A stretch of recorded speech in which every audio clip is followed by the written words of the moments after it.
kitchen. Now, apparently I didn't set this up to have this in landscape mode, so you're going to get me in portrait, all of me. Trying to lose a few pounds, bear with me. It's holiday weight. Right, thank you for tuning in. Thank you for the people that are going to tune in, and thank you for the people that are going to watch this on replay. Before I get started, please like, share, drop a comment. It all helps with the algorithm, the way that YouTube works. And for me, sharing is the most important thing. The more people that see, an Englishman living in Russia and what it's really like rather than what they think it's probably like or the mainstream media has told them, the better. So please, if you can do that, I'd really appreciate it. Thank you. I've had the luxury really of being able to sit around for most of the day, watching various bits of information being put together from certain channels. I hate this portrait mode, horrible. Various news outlets. So I've had that luxury where I guess most of you guys have been at work. So I'm probably in a fortunate position purely because I've had the time to sit and sort of piece stuff together. So that's what I'm going to try and do, rather than sort of focus on one particular thing, which is what I'm noticing in the mainstream media. They're coming up with a particular part of what has happened and really dialing in on that one thing. That can lead you to, think it's a conspiracy theory, think that it's three-letter agencies, think that it's a complete accident, all sorts of things. I don't really think it gives you a full picture, and hopefully what I'm going to try and do is give you a reasonable amount of information, but presented in layman's terms, in hopefully idiot-proof, exhibit A, idiot, so that it should hopefully make a lot more sense and you can make a bit more of an informed decision. Obviously, the first thing regarding this attempted assassination, and it is, regardless of what CNN put out when it first came out, I think they were saying loud noises. Interesting. So regardless of all that nonsense, I think it's well established it was, a clear assassination attempt. That's painfully obvious. It is going to fall into the conspiracy theory side of things. I do love a good conspiracy theory. As I always say, the difference between a conspiracy theory and the truth is about 6 months. So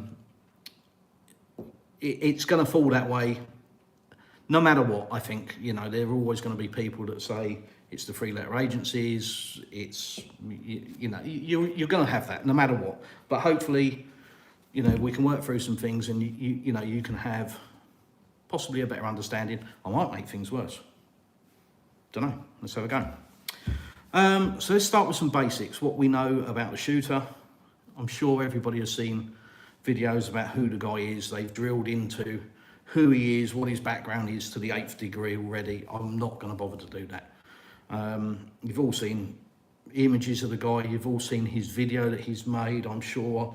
You've only got to click onto YouTube and just type it in and you'll see countless videos about who this person is. So I'm not even going to bother with that other than some obvious basics. He's a 20-year-old guy. Kid. Sorry. As I said in a short, how many males out there know their arse from their elbow at 20 years of age? No. So he's a 20-year-old, and I think that's an important factor when it comes to something of this nature, and you'll see why as we talk about it. He also, his political twist, and this is important in the US because I know you guys are very, very big on your politics. You're a Trump supporter or you're a Biden supporter, almost to tribal levels, I would say. Not something that we experience in the UK. Nobody that I have ever met is that passionate about politics that, you support one head of one party or another. It just doesn't happen. And I think correct me if I'm wrong, I think it's you guys in the States that, you know, is it a Chevy or you're a Ford guy, you're one or the other. It might be the Australians, I'm not sure. But again, the same sort of passion. And again, that's not something that we have in the UK. What we do have in the UK is passion for football. So, you know, we can relate in that regard. I can't, because I can't stand football. So, you know, I understand that it's a big thing for Americans in that regard, in who this guy is. Is he a Democrat supporter? Is he a Republican supporter? And I think that's been well established, that he, you know, he's said on his video that he hates Republicans and he hates Trump. But other people have argued, you know, certainly to a point quite rightly, that he's a registered Republican. But from what I've seen, that's the rules for this particular state. I believe it's Pennsylvania. And from what I understand, to vote as a Republican or as a Democrat or whatever, you have to be registered as a Republican or a Democrat. So it looks like that was the reason this guy is a registered Republican. I don't think he's a Republican supporter. I think he's just registered as a Republican so that he can, you know, vote. But clearly from his video, it's painfully obvious that he's not a Republican supporter, not a Trump supporter. Make from that what you will. But that's the basics. I'm not going to bother to go into this guy anymore. You know, it's easy for you. You can all do that. Questions-wise, guys, I will try and, you know, I'm going to get through some of this and then I'll come back to your questions, so please bear with me. So the next thing, how did this guy get to the roof? I will give you a very little story. Some years ago, many years ago actually, 30 plus years ago, Jesus. I was with a guy for a little while doing satellite aerial installations, and I had a broken leg, so I was just doing the setup inside the house. And we went to this address. He was driving. I didn't know the guy very well. I was just put with him. He was driving. We went to this address, and I went to get out the car with my crutches. And he said, "Oh no, we've just got to collect a dish. Nothing's happening in the house." So, okay. It's like Saturday lunchtime. So he parks his van outside this property, goes and rings the doorbell, no answer. Comes back, gets the ladders off the roof, puts them up the side of the house, takes the dish off. So I'm like, okay, not thinking anything of it. Anyhow, we're driving away, and I said, "Oh, you know, have you got to leave a note for the customer?" Or there was something. And he went, "No, I just needed that dish." "What? What do you mean you needed it?" And he just started laughing. And basically, he'd stolen this satellite dish. And it's something that's always stuck with me. The more blatant you are and the more brass-necked you are, the easier things are. You know, it's a very common saying, hidden in plain sight. And from what I can see, I think that's the case with this guy. I don't think that he had a planned secret route or anything. What I can tell, he's just strolled from where he parked his vehicle, you know, in full sight. And I think that's what's given him the cover. You know, plenty of people at this event, plenty of the security team, you know, again, I'm sure you've seen the videos, but you've got all different levels of security. And certainly there's a lot of guys in combats with long rifles, ARs, etc., wandering around. So he probably actually looked, you know, part of the production, to be fair. He's wearing combat, you know, camo trousers, a t-shirt with an American flag on, I understand, and carrying an assault rifle in plain sight, not in a case or anything like that. So I think, as I say, hidden in plain sight is probably the reason that he's been able to walk straight to where he was. Again, I'm not going to say that he shouldn't have been able to do that, because that's obvious. Of course, there have been massive catastrophic failings in this. And, you know, hopefully at the end of this, you'll work out whether you think this is just a complete balls up, or whether there were certain things that caused this to happen and that they were deliberate. So, yeah, so I think, you know, he's just been able to walk straight to wherever he's needed to go because of that. The weapon of choice is my first alarm bell. Again, some of you may have seen my short briefly talking about, a particular weapon. If you're taking a shot from that close distance, and it is a close distance, for most people, 130 yards is an easy shot. For an average shooter, it's a walk in the park. You're shooting at 8-inch by 6-inch headshot if that's that's the choice. You should be able to shoot a 3-inch group. The average shooter would be able to do that. It's not like this is a taxing shot. I've seen lots of people saying it's a challenging shot. And this wasn't a challenging shot at all. But I still think, and I'll get to it a bit more later, I still think the weapon chosen shows the amateurish side of this setup rather than a professional side. I personally believe, had this been a government contracted hit, it would have been a different weapon.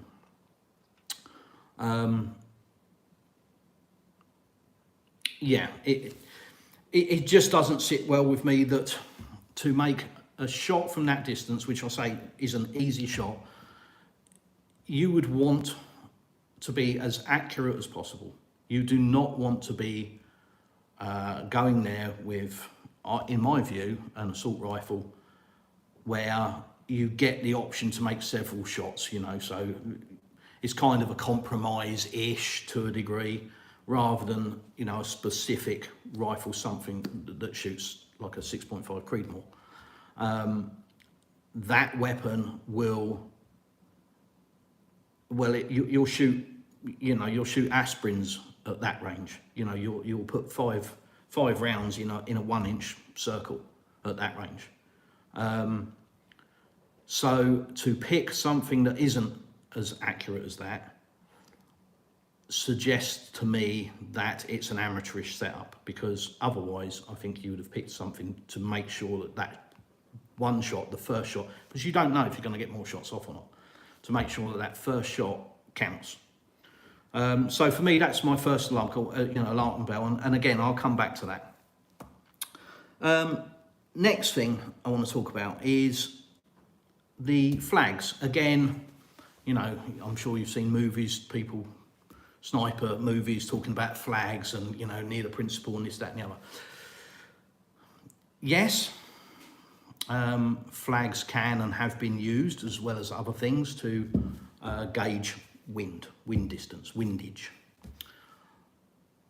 In this case, I don't think they're relevant, and the reason is I've taken the time to look at the flags. This is how sad I've been today.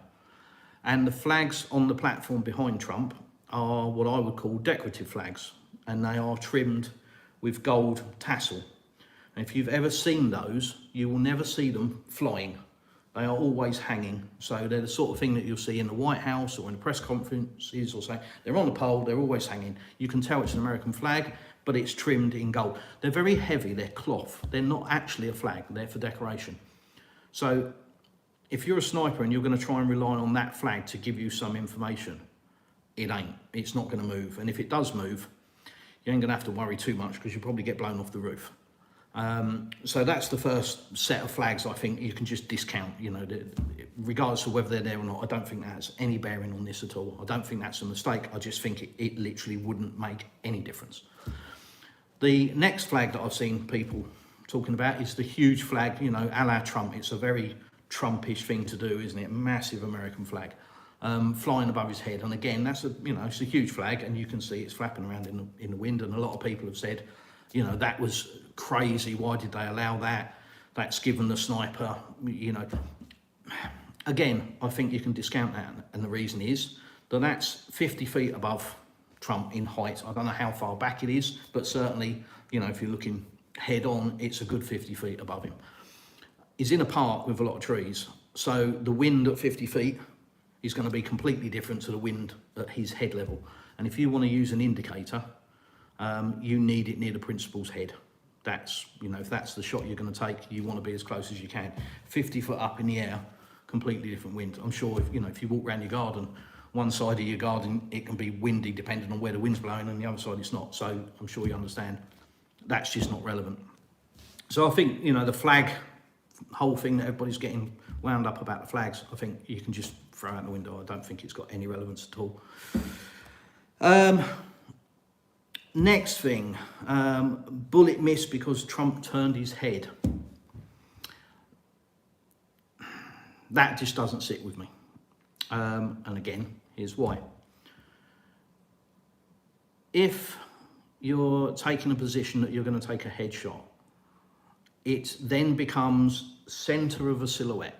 So I'm sure everybody's heard the term center mass, double tapping center mass. You know, the reason for that is if you're slightly off, you're still hitting major stuff. It's the same principle if you're taking a headshot. You have a silhouette, regardless of whether that's side on, front on, or from the rear.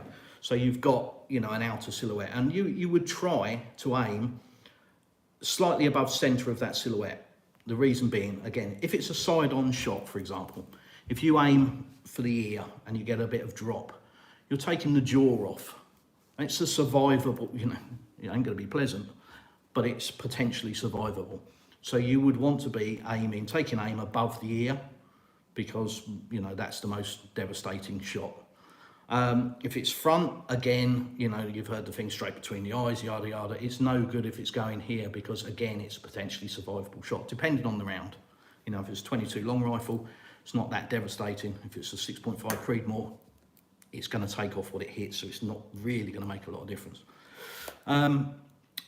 So getting back to why I don't think, you know, Trump turning his head has saved his life. I think what saved his life is the amateurishness of the shooter.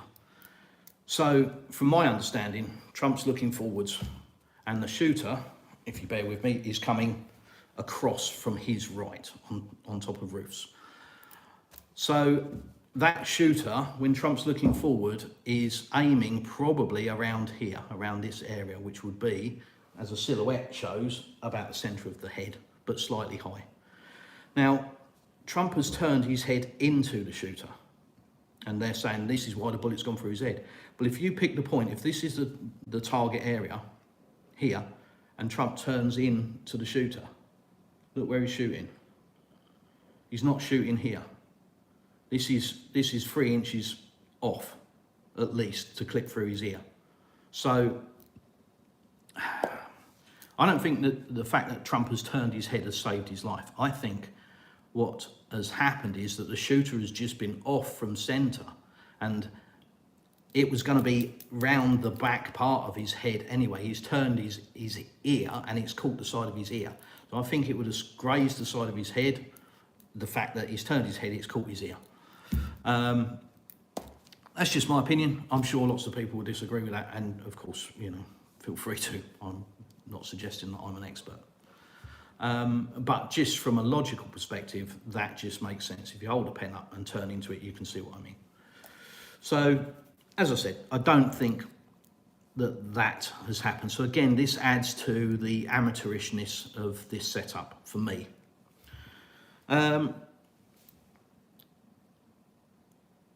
Next, what's the next thing? Next thing. Slightly different, slightly off from where we were going. Protection levels. Again, Candice Owens, I don't know if any of you have seen her video. She's very, she's very outspoken. Obviously, far more knowledgeable about Trump security and stuff because she was in that inner circle. But she has put out a video saying that this, basically saying, reading between the lines, basically, this absolutely is, an inside job, purely because my husband, as she said, when she was at an event, he came in a certain area and the Secret Service were guns drawn, everything. So if that happened to her husband, how on earth did this guy manage to just get up onto a roof completely unchallenged and take shots? Well, the simple answer to that is it's a completely different scenario and it's a completely different set of security team. So the CPU, the Close Protection Unit, which is the team that operates around the president, If you're that close, i.e. like Candace Owens' husband, they're not going to start talking to you. It's guns drawn. They'll ask questions secondary.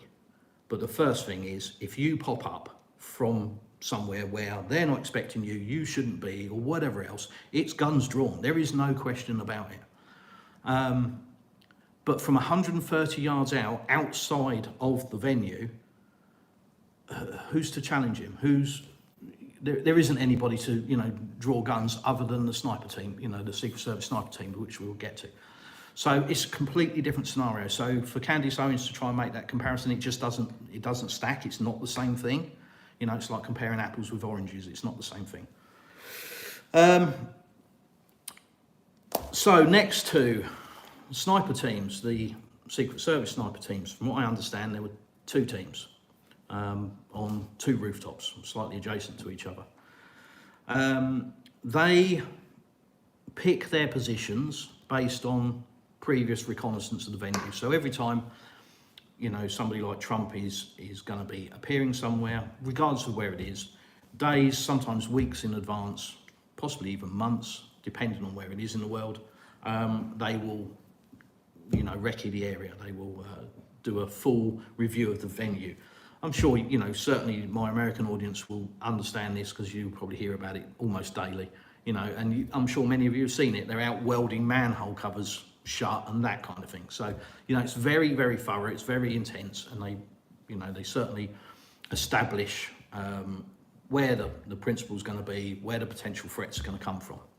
So these sniper teams, whether it was them personally or whether it was scouts for them or whatever, but either way, the venue would have been scouted, and it would have been scouted out to a decent distance. It wouldn't have just been first 50 foot or first, 50 meters, just close inside the venue. Because if they've got an awful lot of security, metal detectors and everything else for the actual venue, then they're minimising the threat from inside the venue. It's a hot day, most people are dressed in summer clothes, so if somebody's turning up in full combats or a trench coat, they're going to look a little bit out of place. So the chances of the threat coming from inside the venue have been drastically reduced by that inner security. So then that pushes it out, obviously, further. At that point, that's when it becomes, sniper issue. Now, that has to be from a raised platform. It has to be from a place of stability. So it's not going to be swinging on a branch in a tree. So all of these factors come into limiting where the potential threat can come from. And if you look at this particular venue, there's pretty much the only place that kind of shot could have been made from is where it was made from. So to position 2 teams was an easy choice. I mean, first and foremost, if that was in, New York, in downtown New York, for example, it wouldn't be 2 sniper teams. They'd be everywhere. They'd be on rooftops, they'd be in buildings, they'd be leaning out windows, they'd be everywhere. So for every venue, they'll have to work out how many teams they need. They only went with 2 teams because the only possible, possible threat was going to be from this rooftop. So they had the other rooftops covered because they were on them. So, it's a very easy setup in that regard. People are saying, how did they know where the shooter was going to come from? Well, as I've said, they've wrecked the area. They know that that's where the threat, potentially will come from. So it's easy to set up facing that way. You can't obviously zoom in, you can't scope anybody until actually something happens, but you know that that's the general direction, so you're going to set up in that direction. 2 teams, I think is from what I can tell, the correct amount of snipers. Teams, I don't think it warranted any more for the reasons I've just given. I think that the perceived threat was very straightforward, and as it's turned out, that's exactly where it came from. So I don't see any real issues with that. Also, it's probably worth noting, once we start getting into time frames, how long it took to take the shot, why did the shooter get shots off and everything, when you look at all the reports now, everybody's clever with with hindsight. You know, we can all look at evidence after the fact and go, oh, look, that was, why didn't they see this and how didn't you see that? You've got to remember, at the time, you've got to look through from where the sniper team are set up, what they can see, what is their line of sight, not what we can see on TV cameras or reconstructions or, you know, different camera angles, because they haven't got that benefit. They've got the benefit of their own eyes. So it's their line of sight. So where somebody else might say, well, the guy was so obvious, you could see him easily. Clearly, from the sniper team's perspective, their vision of this guy was a lot more limited.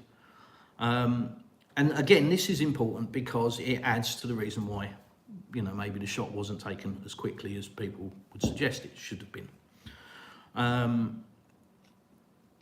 You've also got to factor in what they can see, because if you can't see it, you can't shoot it to a degree.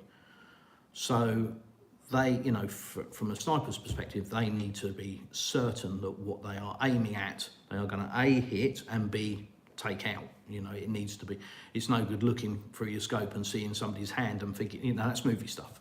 You know, that's just movies. You know, I'm going to shoot his hand off with a gun, and that's just rubbish. You know, it's a headshot or it's a centre mass shot, depending. But from this position, you know, this guy laying down, it's a headshot. That's all they're going to be trying for, and that's pretty much what they're going to be looking at, because they're almost facing him head on. So that's what they're looking at. But this guy's lying behind a gun, so their vision is going to be blocked by his arms out in front of him, and a scope and a rifle. So instead of looking at a whole head and going, well, it's easy, I'll just aim there, they haven't got that. They've got bits. So it's not as clear cut as just going, oh, well, there he is, bang. If you've ever fired a gun, you'll understand that. And if you haven't, trust me, it's not that simple. Everything looks simple. When experts do it, it looks very straightforward. So there's that to factor into it. Again, you know, that can add to the reason that there's delays in the shot. The next thing, which I haven't really seen anybody talk about as to why there's delays in the shot. And I will just go off slightly, because I have, before I came on air, seen an interview, or sorry, a piece of information from, I believe, the officer that took the fatal shot. So the sniper team, the officer that actually took the shot, or certainly him or his partner who were there that took the shot. And he has stated, come out and stated, and I don't know if you're all aware of this, publicly, that he had sight on the shooter for 3 minutes, and he was allegedly refused permission to shoot, to take the shot. Now, straight away, just that canned piece of information, you're going to go, there it is, 3-letter agencies, this was a planned hit. That's your first immediate reaction. And sure, I'll agree that, you know, that's quite damning. But let's factor in again what I've already spoke about, what they can see, where they perceive the shot's going to come from. Yes, the sniper has said that he's got eyes on this perpetrator for 3 minutes. So he's set his gun up on his tripod, and he's looking at him through the scope, so he knows. But it's still not a case of look through the scope, I know where he is, turning my head and pulling the trigger. He's still got to get back, get his breathing right before he takes the shot. It's still going to be, it's not an instant thing. It's still, a moment at a time. And all of these moments of time add up. But the most important thing to all of this, which I haven't really seen anybody talk about, is rules of engagement. From my understanding, a sniper team can only take, or maybe all law enforcement, I don't know, but certainly in this case, let's just talk about this case, they can only take a shot if there is actual actual death or imminent danger of. So it's not a case of just wildly firing off in the air. They've got rules. They can't just shoot somebody. They have to know who it is. They have to be absolutely certain that it's not another agency member of another agency team. Could easily be. Mistakes happen all the time. The best plan in the world, things still go wrong. You have to plan for the things that go wrong, and it could very easily be another agency member that's gone up there because his boss told him to get up there and guard it, and that hasn't been relayed out. You can imagine he's crawled up on the roof and the sniper team have gone, oh, he shouldn't be there, bang. They don't know who he is. So there are rules of engagement. They have to establish that, and that unfortunately isn't the call for the sniper. That his job is to be ready to pull the trigger when he's told go. So again, if he's saying that he had 3 minutes on this guy and couldn't pull the trigger because he was told he couldn't, 3 minutes is a long time. If you're in a motorbike race, it's the end of the world. But it's also not a lot of time if you have got to ask a chain of command and you've got to await a response. So you can imagine if that question then comes from that sniper, I've got man on roof, you know, and the public are telling the police, you know, there's a man on the roof with a gun. But again, going back to what I said earlier about guys walking around in combats and, you know, carrying rifles, etc. The police could easily make the assumption, let's face it, you know, when we assume, we make an arse of you and me, but, oh, I'm assuming Steve's taking over that, and Steve's assuming that Fred's taking over it, and it's an easy thing. It can happen. Shouldn't happen, but it can happen. So I understand that there's a lot of witnesses that are saying there's a guy on the roof with a gun, but there are a lot of guys on the stage with guns. There are a lot of guys, you know, in the front row of the audience with guns. There's guys in combats walking around with guns. There's assault teams, you know, there's snipers on the roofs with guns. It's not necessarily the thing that the police are going to react to, because it's like, well, yeah, of course, there's lots of people. They're going to do what they probably did, which is like, and start asking questions. But they're not going to suddenly rush up to the roof and put a gun to the guy's head and go, who the hell are you? For the same reason that I've explained regarding rules of engagement. Things go wrong, you can't do it. You have to know. So this all lends to me to believe it's far more likely to just be a catastrophic failure in protocol rather than a government-inspired hit.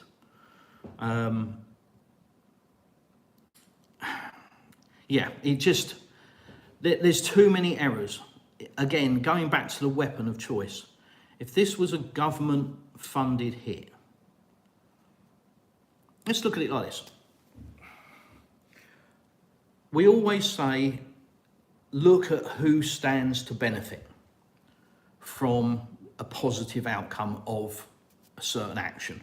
You know, if that money is taken, who stands to benefit from it? Da, da, da, da, da. All of these things. We don't often look at a negative action. If it goes wrong, who stands to benefit? We're usually looking at if it goes right, who stands to benefit. But if it goes wrong, I think is far more important. So if it goes wrong, who stands to benefit?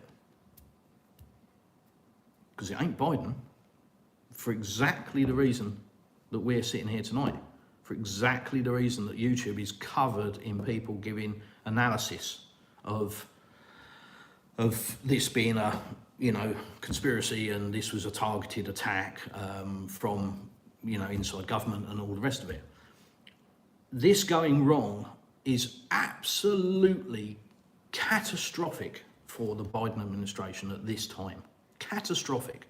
I mean, this has just made Trump on God level now, you know. Also, I think before I came on, I don't know if all of you are aware, the case regarding the documents, the secret documents that Trump had in his possession, that has been dismissed. So I think that has come again off the back of what's just happened. So, you know, I mean, you're looking at the next president of the US. I don't think there's any doubt in my mind regarding that, or anybody else's, especially now after what this has happened, what has just happened.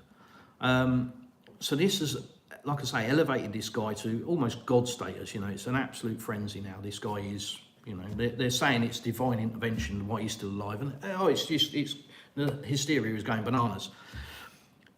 So for this to go wrong is catastrophic for the Biden administration. And this brings me back to a 20-year-old male. At 20 years, I'm sorry, he hasn't got a lot of experience. He's got a lot more than the average person, maybe, I don't know. But if you just take it on age, he hasn't been on the planet long enough to have developed serious sniping skills that guys would probably hone over a minimum of 10-year period plus. So he's going to be at it for what, 2-3 years, if he's absolutely on it every day? No. So that's the first problem. It's a young male, got a big load of hair. The second problem I have is the choice of weapon. Again, if you have to base this assassination attempt on absolute 100% success, or as near to it as you can, which, you know, there's no such thing as 100%, but as near to it as you can, you don't make second best choices. You would choose forget the shooter for the moment, the fact he's a 20-year-old, but you would give him the best weapon to make that shot. You wouldn't give him something that he can potentially miss with the first shot, but then he might be able to get some other shots off, because that's just way too risky. You want pinpoint accuracy, and if he's a little bit off, it's still doing the job. And this goes back to what I'm saying about a particular 6.5 Creedmoor. I know about that gun. I've shot that gun. I've shot those rounds, and I know what you can do at 100 and 150 yards with that. And it's groupings like this. So you can imagine on the head, if that's a bit off, if it's an inch off, if it's twice its effective grouping off, it's still hitting structure. And trust me, please understand that what that hits, it takes off. So at that range, that would be, in my view, the weapon of choice. Absolutely. Maybe, I don't have any experience of a 300, I think it's a 300 Win Mag. I don't know anything about that, but I would suggest that that's of the same sort of reason that you would choose. You know, at that range, you're just not going to be off. So it just doesn't make sense to me to give him a weapon that is second best to that. You want to guarantee, you hope and pray that you're going to get at least one shot to take your principal out. So you want to give it the best chance on that first shot. You don't want to have to rely on potentially having to get 2 or 3 or 4 more rounds off. So it just, all of these bits together just tells me that this isn't a government op. It's a catastrophic failure in so many ways by the security team. But I don't see that this is anything more than that catastrophic failure of protocol. If you look at the Secret Service team, and I don't want to diss the team, because, you know, anybody that works at that close proximity really is putting their life on the line. And they absolutely did.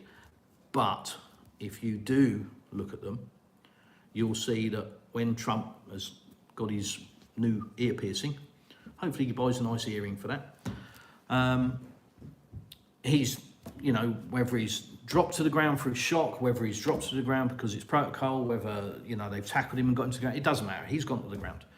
The guys, the security team, have bundled around him.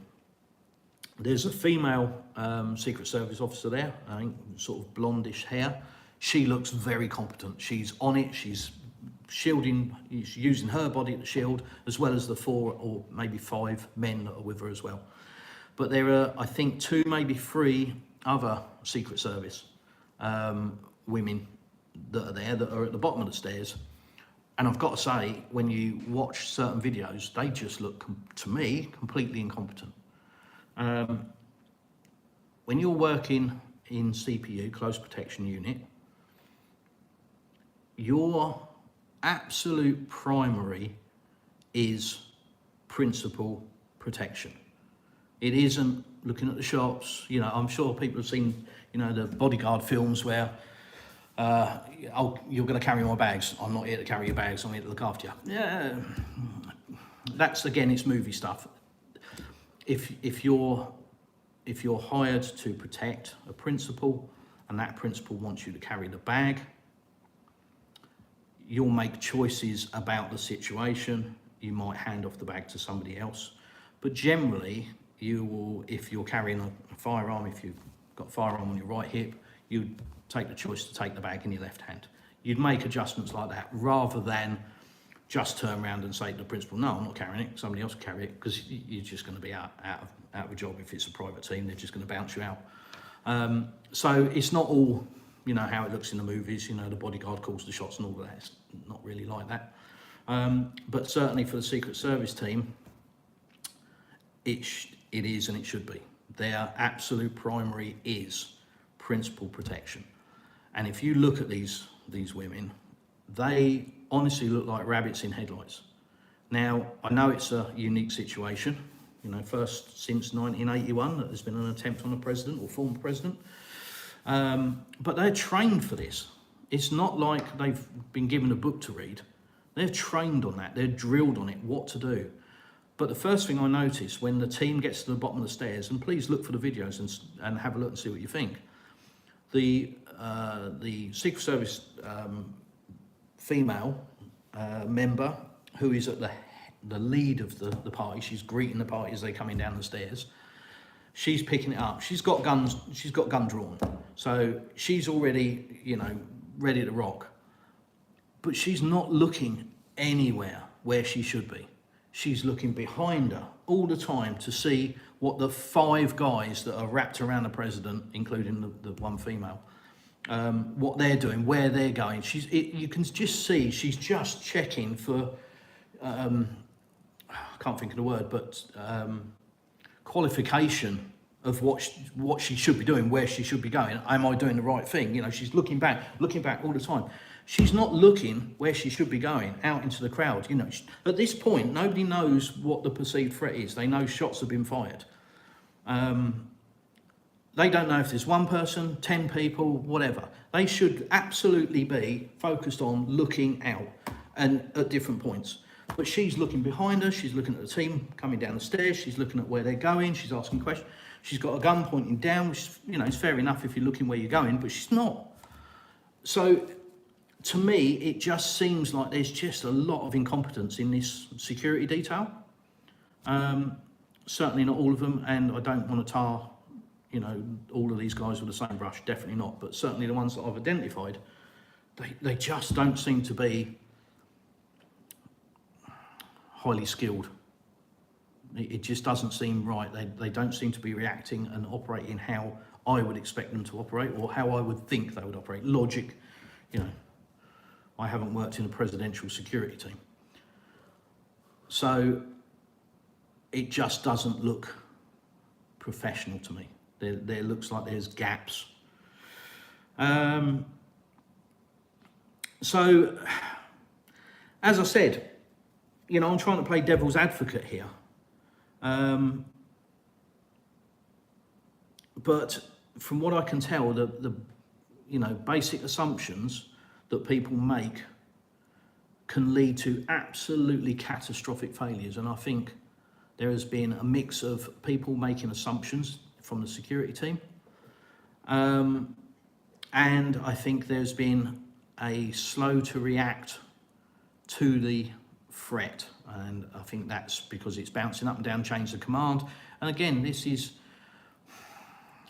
very prevalent in the US military from an outsider's perspective.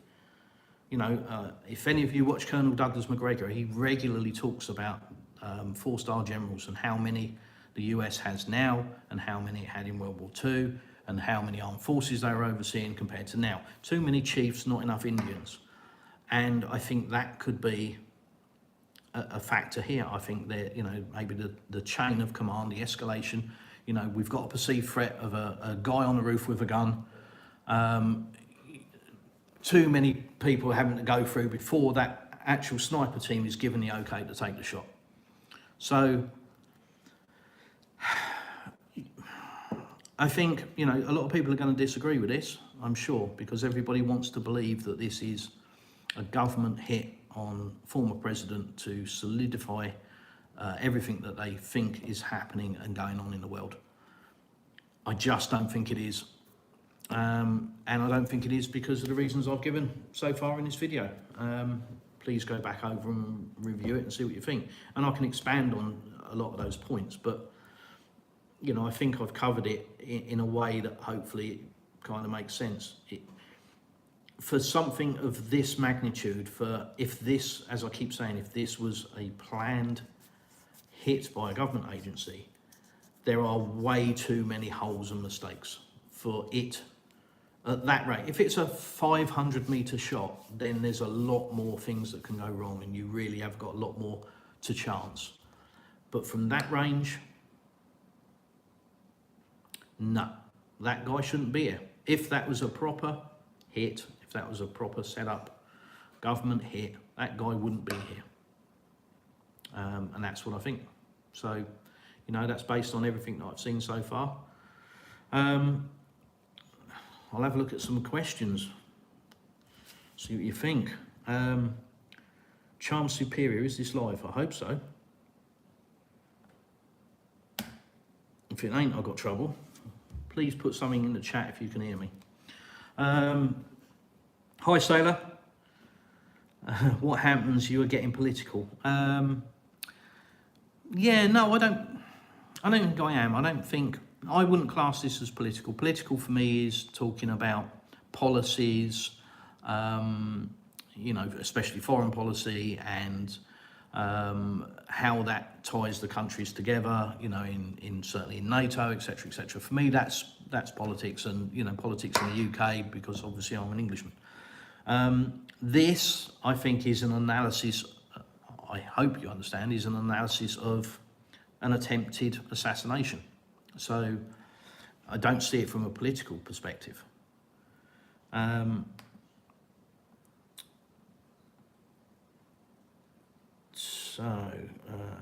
Charm Superior, he registered temporarily and then donated to the Democrats. Yeah, so yeah, that's going back to you know, why the shooter was a registered Republican. You know, I think it's, as I understand, it's the rules in that particular state. Orford's Russian Adventure. Hi Matt, how you doing? Blimey, stream, didn't see this coming. Hello peoples and plastic. Yeah, hello mate. Yeah, you know, I much prefer a live stream. I find it challenging without having people to bounce back off, you know, wandering around.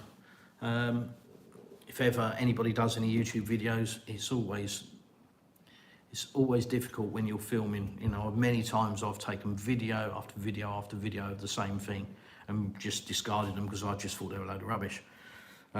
So for me, I much prefer doing a live stream, personally. Hi Alex. How far are the forest fires from you? Thanks for asking. Yeah, close they were, I suppose close, you know.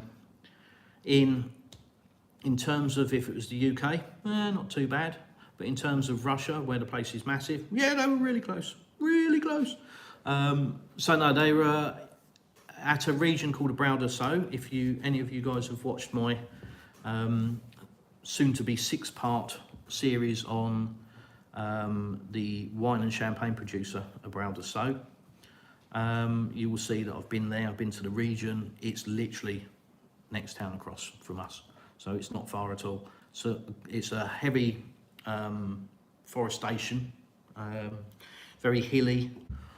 So especially the heat that we have here in the summer, it's been lovely weather, as is often the case down here. Everything is very dry. I'm watering the grass every day to keep it alive. So out in the forest, it's a tinderbox. So if anything does happen, boom, it's major. That said, I think I'm correct in saying this, that Russia has the largest airborne firefighting service, team, equipment in the world. And they used to go and help other countries. Greece comes to mind, for example. With their forest fires, Russia was sending aircraft over to, drop water. And we had the aircraft flying over our house today. They don't do that anymore. It's one of the hazards of deciding to pick sides and decide that, you know, Russia bad. Okay, don't ask for our planes. So Russia certainly has got high capability of putting the fires out, and my understanding is that that's exactly what's happened. So I believe there's been a lot of devastation, something like 10 hectares, I think, has been burnt. I don't think it has affected a Browder soda wine champagne producer. It's certainly been in that region, so whether it's affected the vineyards or not, I don't know. But from what I understand, it's been brought under control, been put out. There may be some issues with traffic. You know, there might still be debris on the road, there might still be emergency services in the area. I don't know. I was planning to go there today and have a look round, but I've just been too busy. It's taken a lot out of me swimming in the swimming pool. So, yeah. No, I've had other stuff to do, so I haven't had a chance. So, thanks for asking, Pashkoz. We are fine. And I have got a swimming pool, so if there does come a fire here, I've got plenty of water. We'll just jump in the pool, we'll be fine. Sailor, you do sound like an expert. Are you sure you're not? I'm retired, Sailor. So I'm not an expert in anything. I'm an expert in getting in and out of the swimming pool and knowing what temperature it is. I'm pretty good at that. Dipping my toe in and going, oh, about 32 today. So I'm pretty good at that. Occasionally I wouldn't say an expert, but certainly a moderate level of wine drinker. I couldn't tell one from the other, but I can drink it. So, yeah, expert in certain things, mate. Yeah, but as I say, I'm retired now, so I'm not an expert in anything. Has Putin made a statement about the incident? I don't know. It's a good question. If you're talking about the fire, I don't know. I know he's made a statement about the Trump assassination, or attempted assassination, I should say. But I don't know if he's made any statement about the fire. There has been speculation about how it's been caused. Some people have said, you know, careless cigarette, somebody having a barbecue. It's very common. Russians love to go into the forest and have a barbecue. Maybe a couple of beers too many, left the charcoal burning, possible. Some people have suggested that bottles, and that's something that I noticed when I came here. Good friends of ours, I was leaving a bottle in the car, and he got in the car one day and just went, oh no, and pulled it out and went, you can't do that. And I'm like, why? And he said, because it's hot here and it's a magnifying glass and you'll be burning your car. So I'm like, oh, yeah, so it's stuff that when you come from the UK, that's never something that you worry about. So certainly I've been mindful of that, and, you know, glass bottles left in the forest, yeah, could easily happen. But also I have heard the conspiracy theories, there's that words again, that maybe this is saboteurs that have left magnifying glass lenses, blah, blah, blah. Who knows? An investigation will find out. One thing I certainly love about Russia is their thoroughness when it comes to doing investigations. You know, they don't run off half-cocked, shouting and screaming, it's this, it's that, it's this. They are very quiet, they keep their cards close here, and they just go through a methodical process, and they assemble all of the information, and then they go, he did it. And you can bet a pound or a pinch of salt that they're going to be right, because they don't go off half-cocked, they get the information, and they take their time to ensure that that information is accurate. So if anybody was going to be doing an investigation, I'd be very happy with it being Russians, to be honest. Sergey, hi, how you doing? Putin's statement was released on February 22nd this year. He prefers, we touched on this, didn't we, in the chat. If Putin has famously said that he prefers Joe Biden because he's more predictable as the president. You know, given a choice between him and Trump. I think that's smoke and mirrors. I think that is, I won't say tongue-in-cheek because it's not the sort of thing that Putin would joke about too much. Maybe he would. But I think that is more, I don't think, first and foremost, I don't think he cares. He will deal with whatever's put in front of him, one way or the other. And scenarios would have already been worked through regardless of who's the president. It's not going to be a case of they find out in November who's going to be the president and it's, oh, blimey, what do we do now? Trust me, Russia has worked every single scenario. Absolutely, 100%. So this isn't going to be any kind of shock to them at all. The fact that Putin has made that statement saying that he would prefer to have Joe Biden over Donald Trump, really for me, I think if you were going to look at that logically, would you want somebody that is clearly in mental decline, you know, and even on just a basic level, this shouldn't be happening, should it? You know, you shouldn't be wheeling out somebody of that age and current mental condition, day in, day out, you know, like a figurehead. It shouldn't be happening. But that aside, would you prefer that, knowing that he's not the man calling the shots? And he isn't, let's face it, he's not. You know, his wife has got more say in how the US is run at the moment than he has. Or would you want somebody like Donald Trump, who still will have an uphill task, will still have the deep state behind him, telling him what to do and what he can and can't do. He'll still be getting lied to, like he was last time. But certainly one thing you can say for Trump is he'll learn from that, and he does go after his enemies. And if they've bitten him, then yeah, they better run, because if he comes back, he's going to try and take a bite out of them.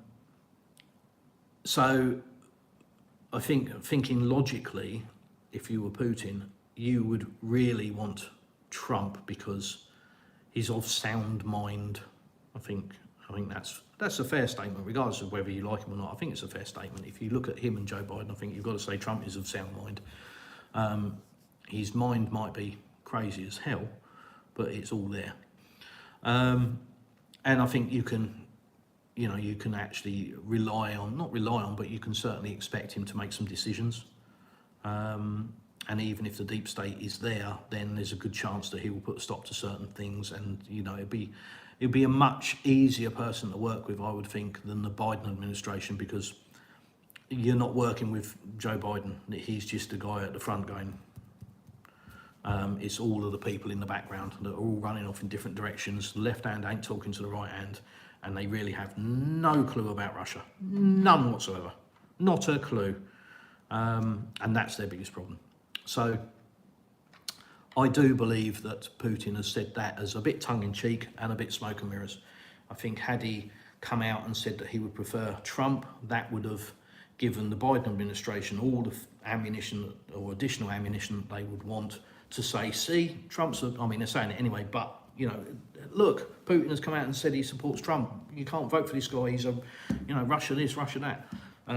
So I think Putin is a very clever man, and I think he's took that on board, and that's why he didn't say that he would prefer Trump. I think he's said that he would prefer Biden, in the way that if he'd said Trump, it would have harmed Trump, and I think picking Biden harms Biden, and I think certainly as a world leader looking to have future relations with the US, you'd want to pick Trump over Biden, because this current administration is a car crash. It absolutely is. Look at the state of the world and look at the state of Europe and everything under this administration. It's just appalling. It's just one calamity after another. You know, look at the nuclear arms treaties and everything that's fallen by the wayside. Look what's happening. Medium and short and medium term short and medium range missiles being talked about being deployed in Germany. I mean, it's utter carnage, because they don't understand Russia. They just think that Russia is, you know, a yapping dog and has got no bite. I promise you that's not true. You know, I've seen stuff with my own eyes that I know this country is not a yapping dog, and it doesn't bluff. So yeah, I think Putin has made that statement for the reason I've just outlined, and I really do hope that some sense prevails, because otherwise it could be a big firework display that none of us want to see.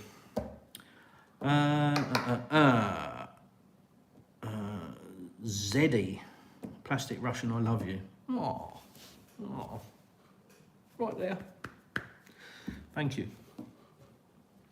Lala, hi Chris, are you currently on visas? Any plans on obtaining Russian citizenship? No, Visa doesn't work here. They turned it off, same as MasterCard. Sorry, couldn't resist. Yes, I am. Plans on obtaining Russian citizenship. So that's quite a few steps to get to that. First of all, you've got to get if you want to, a temporary residence permit.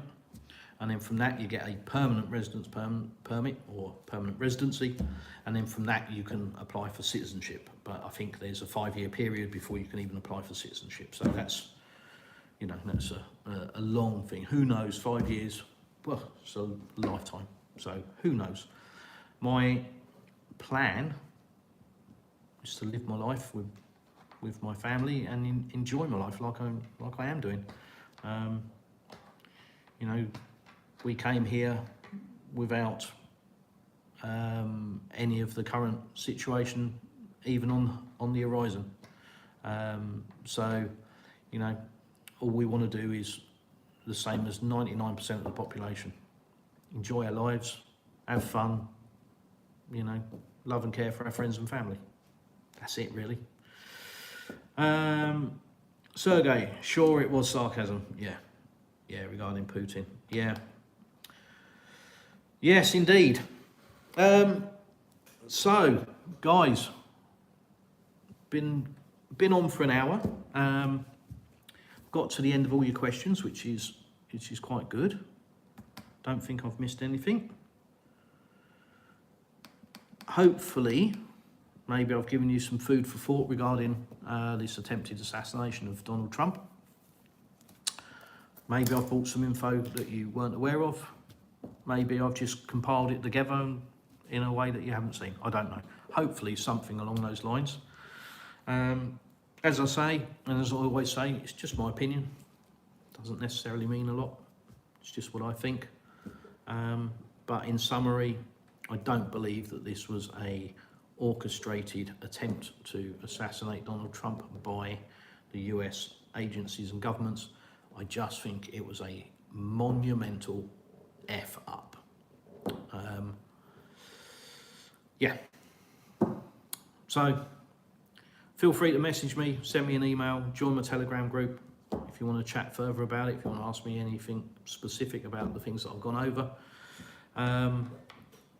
And as I said at the beginning of the video, please like, share, drop a comment in the comment section, because it really does help with the algorithm. It's not about money. I promise you it's not about money. It is solely about being able to share an Englishman's perspective of living in Russia right here, right now. Not the rubbish that we're told in the media, but real life.